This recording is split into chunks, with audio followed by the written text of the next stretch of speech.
Hey there, my name is Anthony Romano, and I'm going to tell you in this video the differences on a ketogenic diet between men and women and what men and women should do differently on a keto diet. So this video is aimed at fat loss, right, for the purpose of keto dieting, because that's how most people get into it. But, you can also apply this to any other keto diet for lifestyle or health and, personal performance.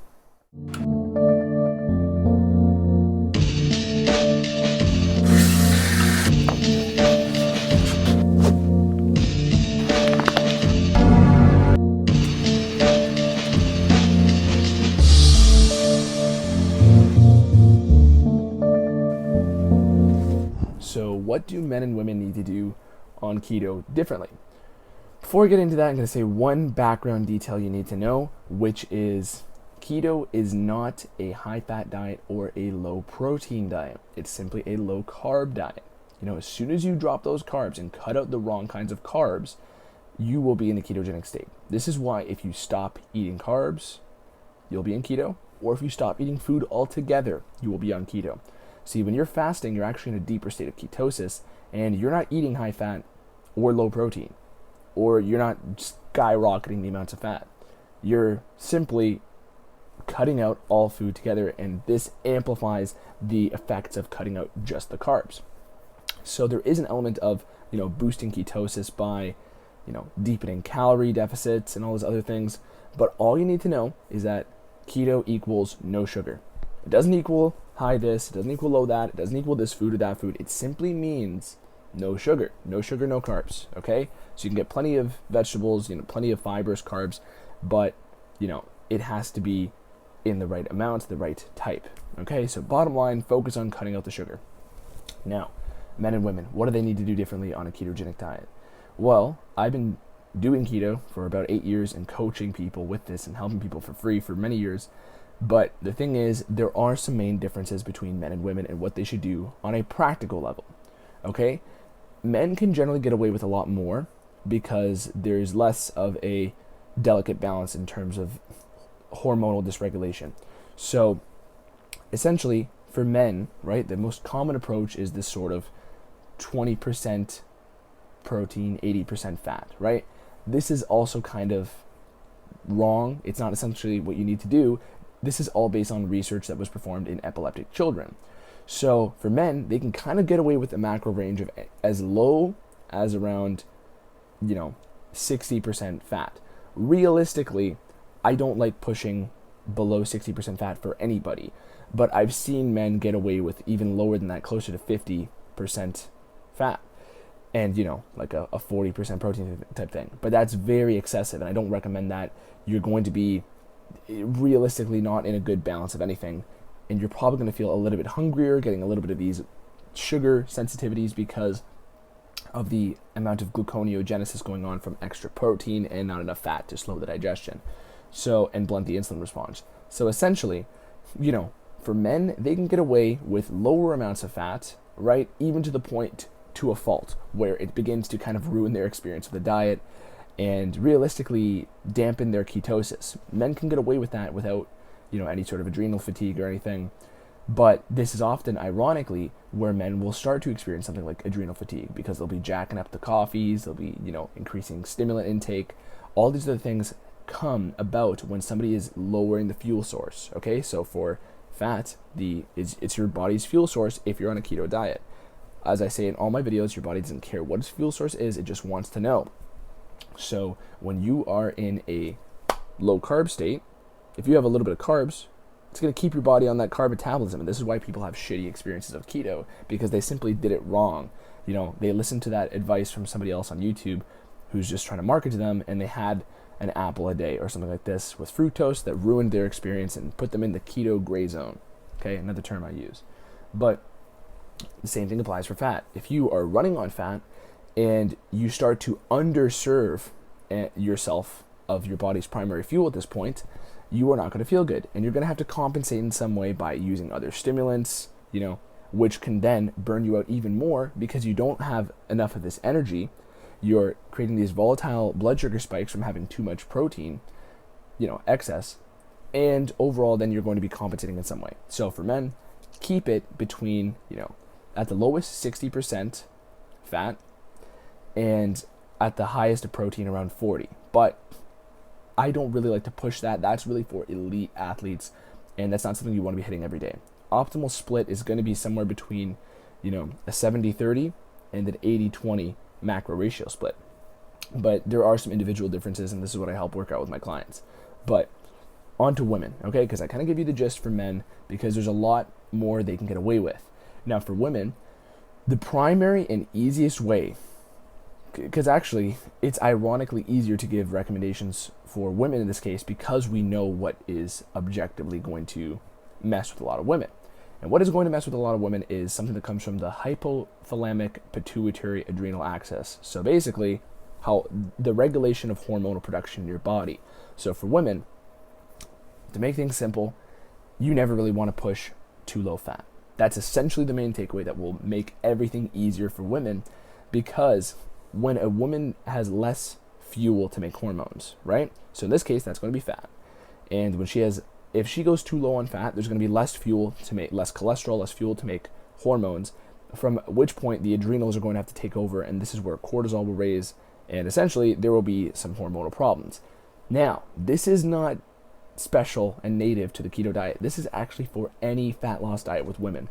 This is for any time where energy is restricted too much or calories are dropped and reduced too much, that the woman's hormonal production will no longer be from her reproductive system, it'll be from her adrenals. And this is where the problems start to come, and this is why you see, female bodybuilders and stuff talking about how they have to compensate with other, medications and stuff, and because realistically, they diet down so much that they're so restricted of energy that their body essentially takes the toll, okay? So you never want to go too low calorie, you never want to go too low fat. Those are the two main takeaways for women, and here's some kind of practical recommendations for that. So calories is going to be very personal and subjective. I can't really give an answer for that. That's a one-size-fits-all answer. But that amount of calories will probably be the same as it would have been on any diet. So if you start having 300 calories a day, you're going to have hormonal dysregulation no matter what diet you're on. Well, keto might actually help you out there if you are, because here's the thing. If a woman had fasted for multiple days on end, they actually won't experience any hormonal dysregulation. Maybe at first, right, depending on the background they're coming from. But ketogenic states allow you to tap into an abundance of energy. Think about it this way. We all have plenty of calories worth of fat. 1 gram of fat is 9 calories. And we have, even somebody who's 10% body fat has a load of energy stored on them. This is why fat is our preferred energy source. It's our default energy source. So even if you're pretty lean, you have an abundance of energy, and ketogenic states simply allow you to access it. So remember how I said before that your body just wants to know what fuel source it's running on, and what is there an abundance, is there a scarcity of energy around, what's going on.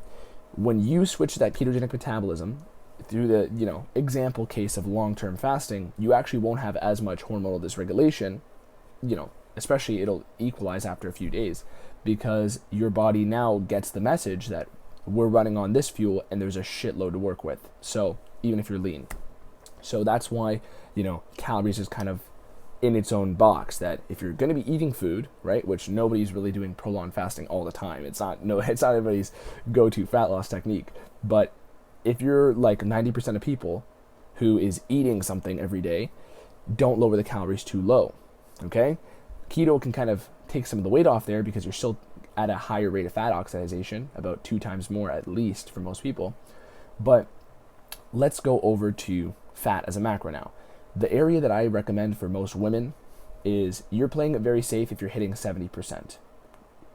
Keep in mind, your calories are intertwined with this. This is two sides of the same coin. You can't have calories or macros without calories. So if you're eating too low calories, right, but your fat is 80%, you still might feel a little bit more fatigued. You might not have as much optimal energy.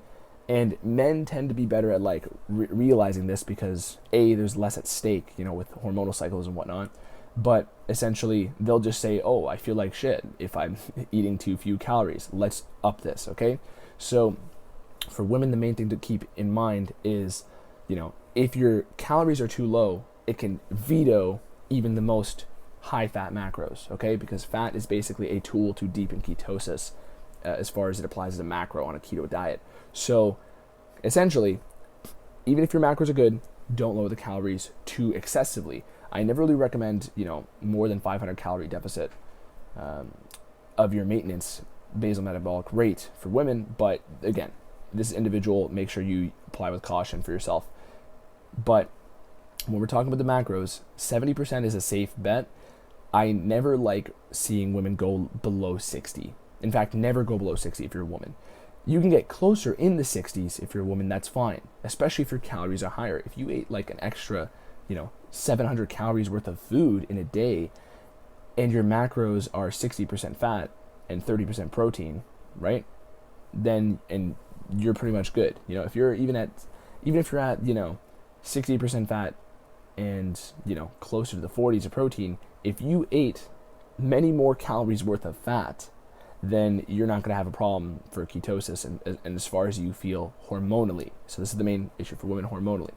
So keep in mind, calorie deficits and fat loss diets play into this, because if a woman has 60% fat and she's in a calorie deficit, I'm already telling her to bump up that fat quantity. So essentially, keep in mind, calories is like a scale for this. It ups the scalability. It will magnify any problems if you go too low, and you have a little bit more leeway to work with if your calories are higher. So I hope that made sense there. But essentially, for women, 70% fat is a safe bet. I've never liked seeing a woman go below 60, and from there, calories also play a role. But as far as the practicality elements, this was the difference between men and women. And, even though men can go a little bit lower on the fat and perhaps even the calories, if you go too low calorie on any diet, you're going to end up with some sort of hormonal downregulation, and you don't want this. But even if you were going to be in such a state, keto would be more protective of your muscle tissue in a fat loss context. And it's also going to help you to optimize your energy levels, because you're tapping into this abundance of fuel stores, which is, funny enough, the same fuel that your brain runs on all day long, fat, okay? So this is why, people who do keto and all these things are so much more, big-mouthed or evangelical about how they feel. And it's because you're tapping into this abundance of energy. And keep that in mind before you do any of these techniques, whether it's for fat loss or anything else. So if you do go to my other videos on macros and stuff, keep in mind, if some of these videos are aimed at fat loss, some of them are aimed more at general lifestyle, but I try to spread out the whole picture for you so you can understand the slight differences between those two contexts. All right, that's it. Go to my website, romanoketo.com. If you're interested in personal coaching, I'm thinking of doing group coaching too as well. So let me know if you're interested in that in the comments, and I'll set that up sooner rather than later. And I'm also putting some blog posts on my website as well. And join the Facebook group, follow my Instagram, do all those things to keep up, and I'll try to help you out as best as I can in the comment section. Thank you very much. Anthony Romano. Peace.